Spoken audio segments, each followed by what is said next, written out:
Well, good morning everybody, welcome back to another video. So I'm up against it a little bit today.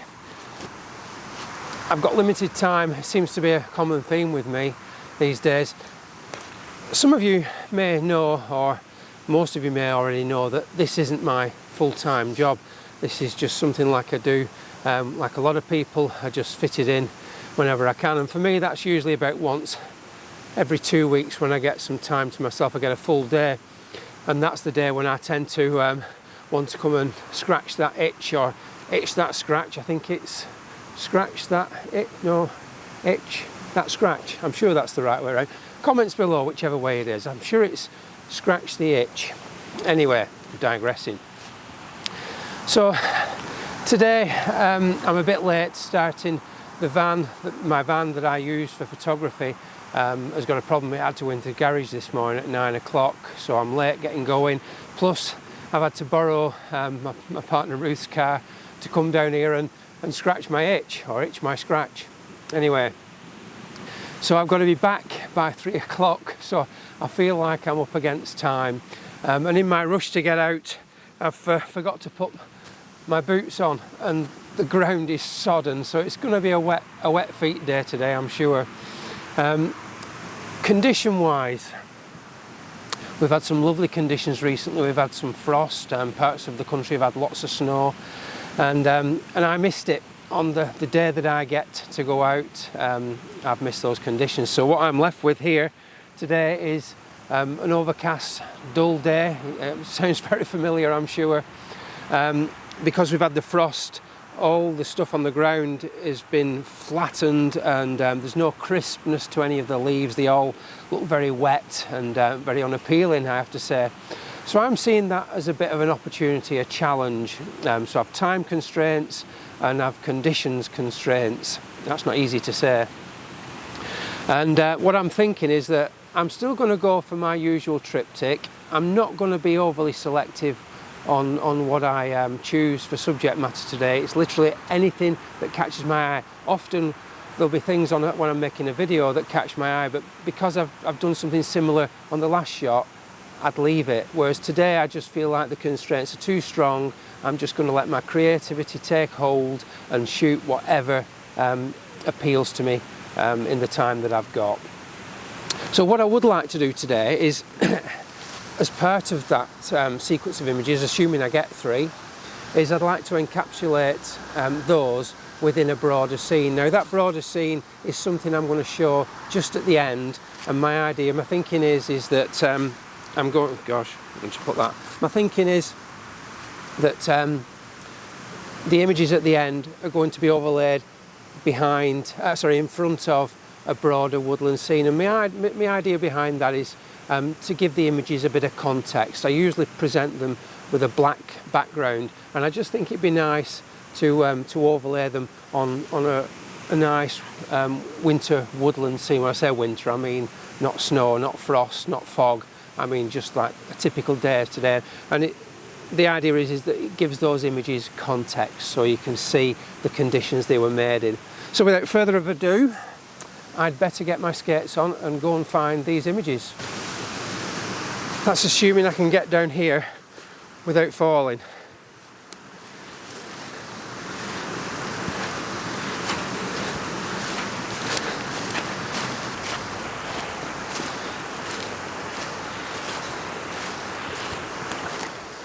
So I've walked about 30-40 yards from the hill that I just came down, and one of the most crucial things today for me will be to absolutely slow down, not give in to that temptation to march to the next little location or area that you know well.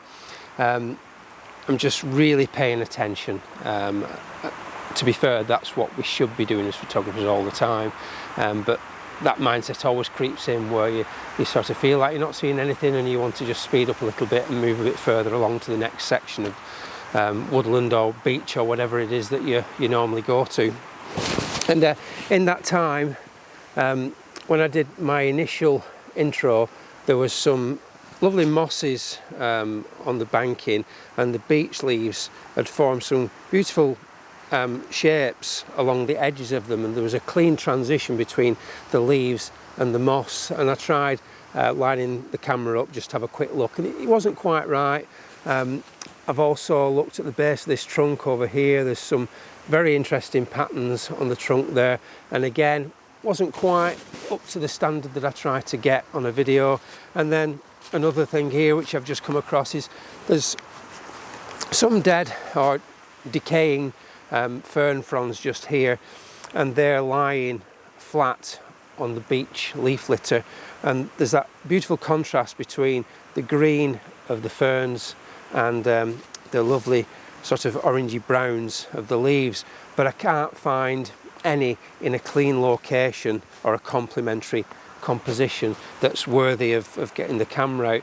So in that short distance, I've found 3 potential images, and it would have been so easy to walk past those, and all it takes is one of those to have been like I say, up to my usual standard, and I could have taken a lovely shot already in just that short distance. But I am looking for something a little bit better than what those are. I don't think that they would create too much inspiration if I was to photograph these the way they are. I just want that little bit of a lift in the images, just to really create that feeling of surprise that you can get something on a day like today. So I'll leave them alone for now, and I'll continue walking slowly, hoping to find something else. So just this little section of pathway here on the ground has caught my eye, and I'll just spin the camera around slowly. I want to make you dizzy. So can you see how some of the oak leaves, in fact majority of the oak leaves, have got this almost glaucous grey blue type of colour to them? That's standing out to me as a pattern. Not a uniform pattern as yet, but potential pattern, should I say.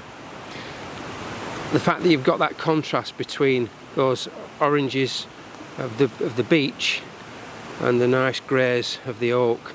Now in here somewhere, and there is quite a lot of it, there's almost certainly, in fact I will guarantee, that there is an image to be had. And it pretty much goes on until you hit the slutchy patch over there, which I'm trying to avoid going through because I don't have any boots, as we know. So I'm going to have a little play around here. I'm going to get the camera out and see if I can find something within this section here. I'm sure there's something.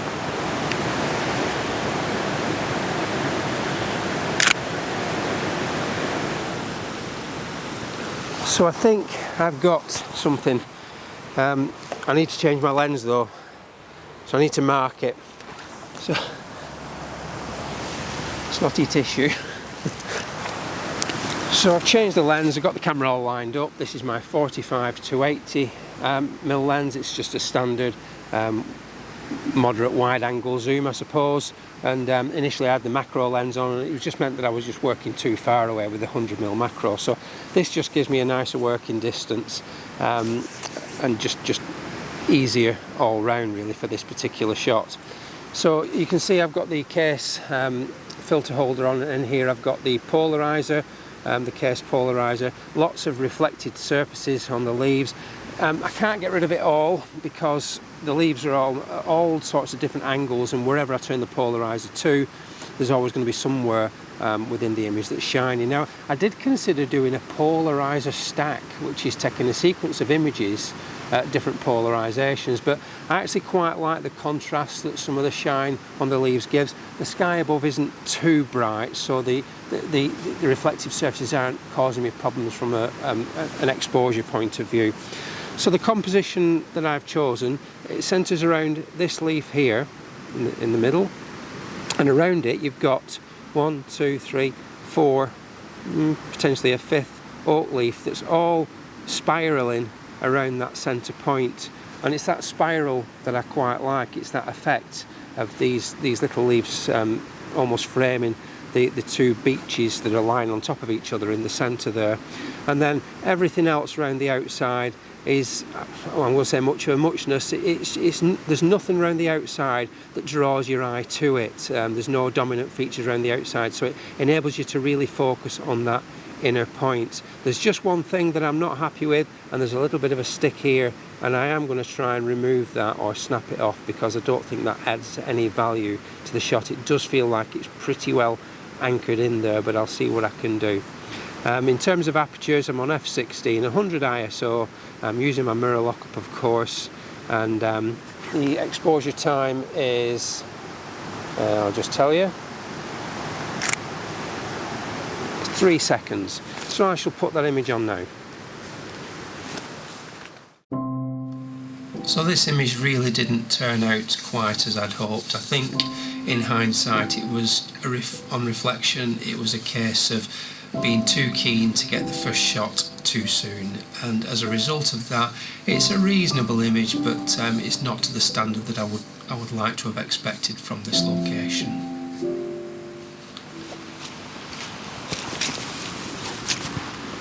There could be a leafy theme developing today, I'm afraid, but who can blame me? There's not a lot of opportunity on first glance, and that is the things that I seem to be picking up most on today, just things down on the ground. Clearly there's not a lot to go at in that direction. So I've just happened upon fallen beech tree, and I know this area quite well. It's not far from a shot that I've featured before on my video. There's a fallen beech at the back there. I don't know whether you remember, there's a video where I took, there's like these spiral limbs of the trees, and I photographed it in summer. I also photographed it in winter. So it's just a stone's throw away from a place that I walk past regularly. And it's not that I've necessarily missed this particular shot, because it depends on how these leaves have fallen. And I'll just get the little video camera in here so you can see what's just grabbed my attention. Right, so it's this cluster of leaves just here that's fallen on the flat bark of the tree, and I just like the arrangement of them. How I'm probably not going to include these, I'm not sure yet, and I think it's going to be a 16x9 crop, but I just like the way that these leaves have been scattered. I do wonder sometimes whether anybody believes me when I say I found them like this, because it's just remarkable sometimes how nature provides for us these lovely photographs.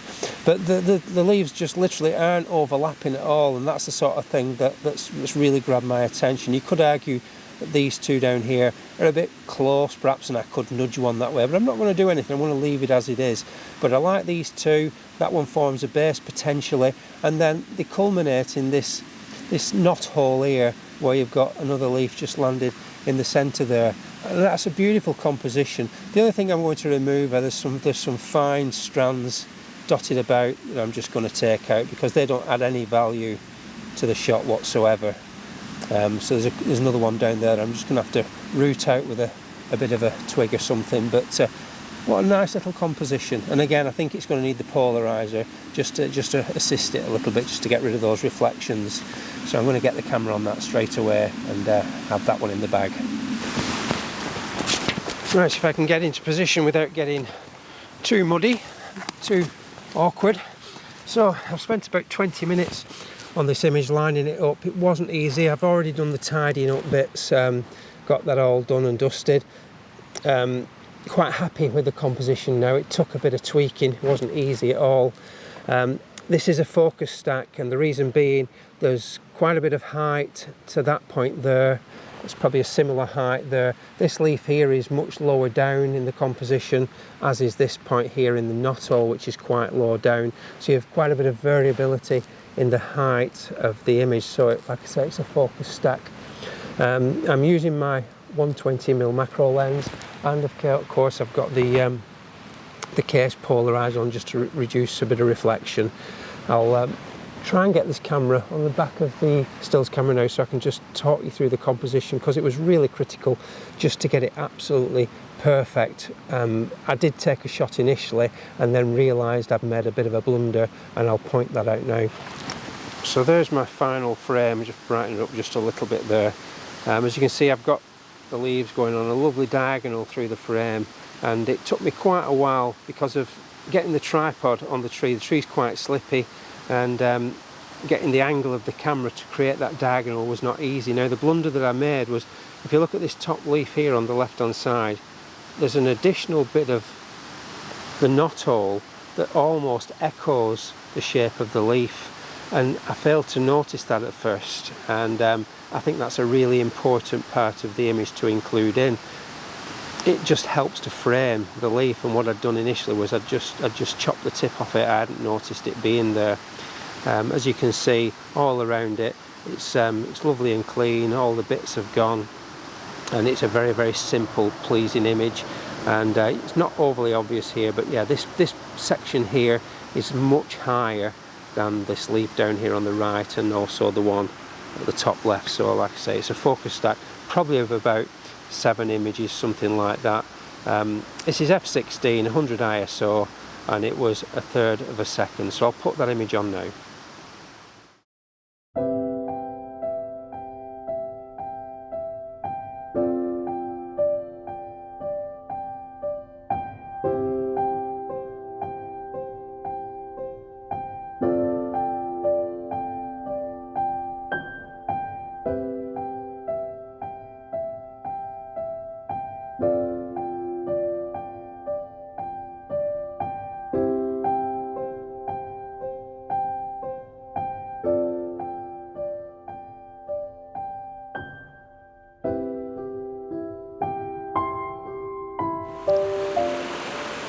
Things like that really grabbed my attention, but not quite there really, not strong enough. But the reason I've stopped here is not because of that, it's because another image also grabbed my eye just now, and I just wanted to discuss and show you the items or feature, whatever you want to call it, the composition that I've seen. And it's, I'll just spin the camera around. Down here there are lots of larch needles that have landed, and then the rain, the water as it's run down the hill, has arranged them into these little almost lines, if you will. And look at the contrast of that orange with that dark earth. Now with the exposure I could darken the earth even more and bring the oranges out, but I just felt that there wasn't a strong enough pattern to warrant a shot, sadly. And this is what makes the difference between an image that really works and one that falls short. Whilst that's certainly striking in terms of its colour, it's not uniform, there are problems with it. And when I'm looking for images, I'm looking for, I hate to use the word perfection because I get pulled up on it for saying it. I'm not saying nature it has to be perfect, but you know, taking into consideration that those needles are decaying, they're rotting down, and it's, you know, that's part of nature, is the, you know, the cycle of life almost. It's rotting, decomposing, and making opportunities for new growth, new life. But that doesn't mean to say that I don't want to photograph things that aren't appealing to the eye. It's got to be visually strong as well, and that's what I feel with that shot was falling short. Whilst it was nice, it was strong in terms of its colour and contrast, I couldn't get the composition to be absolutely on point. So with that in mind, I shall press on and look for something else. I've actually turned around now. I got so far into the woodland, not that far, probably about, I don't know, 1/4 of a mile, something like that, and I've turned back and I'm now heading back towards the car because I'm mindful of time. What time is it? It's 12. I've still got quite a bit of time, to be fair, but sometimes that final image is the one that takes me the longest to find. So I should press on and keep my fingers crossed that I find that third one. It's actually starting to rain now, which is really annoying, just to add insult to injury. My feet are soaking, they're cold. Really regretted not bringing my boots, and now the rain's starting. It was forecast to rain later on in the afternoon, around about 3 o'clock, but it may well come early. And typically I haven't brought my umbrella, so I will get on and stop talking. So I said I was going to do a landscape shot, and against all odds I'm going to do that now. And what I've seen as an opportunity is Scattered in the little dip here, with the river running through it, you've got young beech that are still holding onto their leaves, and I've also got a scattering of buckler ferns, my mistake. And that contrasts beautifully with the rusty reds of all the fallen leaves, and then you've got the nice shape of the river running through it and all the trees nicely positioned, and it just needs setting up and the composition arranging. It's going to be quite a tight shot. I don't want to put the sky in, but it's all going to hinge on these contrasting colours is for me what's going to make it work today. Obviously we haven't got any atmosphere, but I think on this occasion I think the conditions are ideal to really pick out those colours and that contrast. So without further ado, let's see what I can make of it. Now, it's always nice in challenging conditions to come away with a nice landscape shot, a nice broader scene, and with a bit of luck that's what I'm going to get here. So I know my tripod's in the way, but I just thought I'd zoom this in to give you an idea of the composition, or sort of the composition that I'm looking for. You just ignore my big lump of a tripod for a second. You can see those beautiful tones really picking out there. So what I'm going to do is I'm going to try and frame the greens so they're in that bottom right hand corner, and then you've got the line of the golden beech saplings running also diagonally through the frame, lining the river. One thing that does bother me is this tree here, so I might have to move back, make it a bit more open so I can incorporate that, or move forward to exclude it. I'm not sure yet. It's just that I'd like to include these beech leaves here on this young stem, and they're a bit tight against this it's a very, very straight trunk, which isn't overly appealing. So like I say, I'll get the big camera out on the tripod and move around and see what I can make of it. Right, all set and ready to go. I've got my 45 to 85mm lens on. I've got my polarizer, just again to dial in and reduce those reflections. Bit of a precarious spot. A minute ago I just stood just there and the whole thing went that way, and I almost did the splits, so got to be a little bit careful round here. I mean, I'm not going to go too far, but if I do slip here, chances are I'll end up at the bottom next to the river. So I'll get the video camera up now, and hopefully I can show you the composition, and especially just how well the polarizer's working for this scene. So that's the composition. Doesn't look too bad, but definitely needs one or two little tweaks doing just to finalise it, and I want to show you that now. Crucially, what I've done, this is f11, and I've upped the aperture to 400 ISO. The beech, young beeches are blowing in the wind, and I want to retain those really on this occasion as sharp leaves rather than blurred leaves. I mean, you could go for a real long exposure. I just don't think it's got that. I want to get that feel from this image. I want it to be nice and sharp and all about showing those lovely colours like little golden medallions.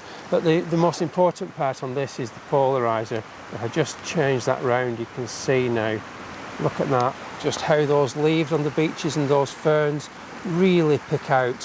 What I probably will have to do is just dial back the saturation a little bit, especially on those reds.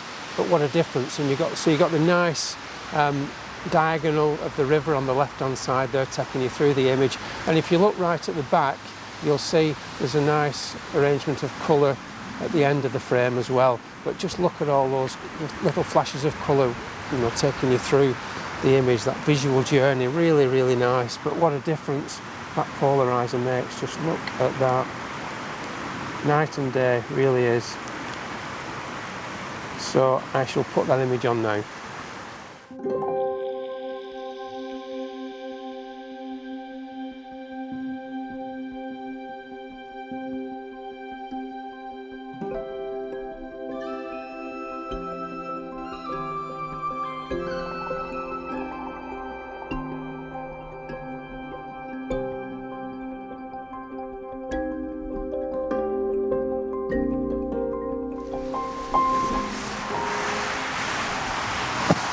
So I found another image at last, and just in time, because this rain is really starting to set in now, and I'm getting pretty cold, to be honest, because I'm not moving fast enough. But this is not a compromise by any means, and it literally is fortunate that this tree here, this lovely old Scots pine, is shedding its bark. And the backside of pine bark is always really fascinating, and this one here just really jumped out at me as I walked past it, more so than the bigger piece just here.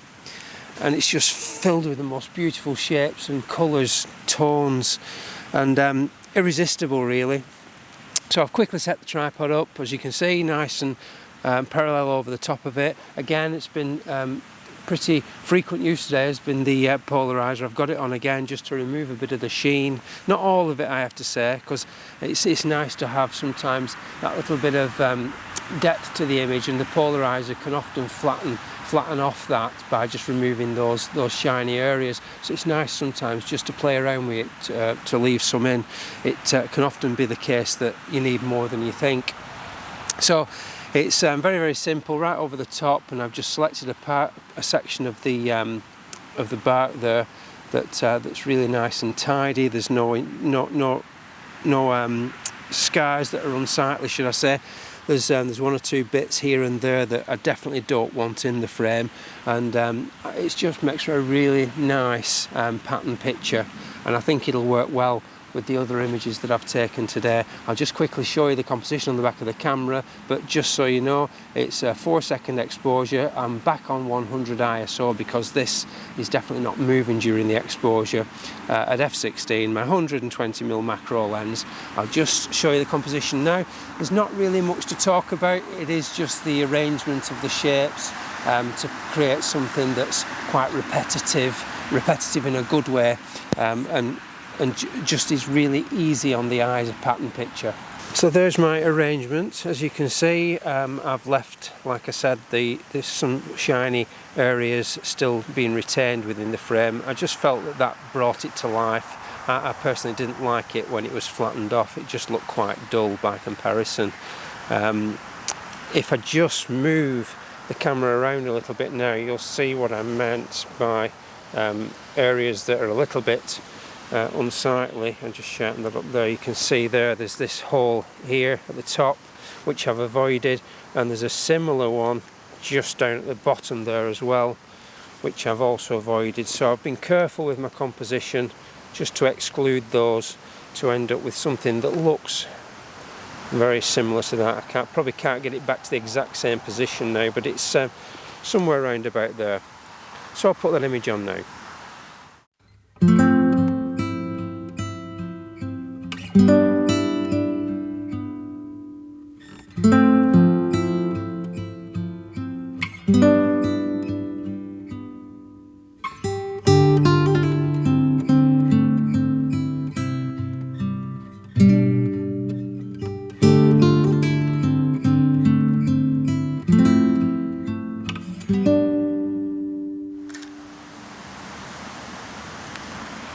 Well, that's it from me for today, folks. Hope you've enjoyed this short trip out into a very damp and dreary woodland.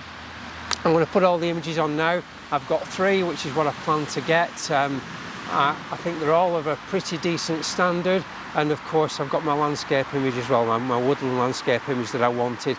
So I'll put the 3 images on now, and then they'll overlay quite nicely over the top of that woodland landscape at the end. So as always, if you're not already subscribed, don't forget to subscribe and ring the bell for notifications. Leave some comments below, let me know what you think of today's images. If you're not already a YouTube member, it costs very, very little to do that, as little as 99 pence per month, or the similar thing with Patreon. It really helps the channel out. So until next time, I will say thank you all so much for watching. I will see you in the next one. Bye for now.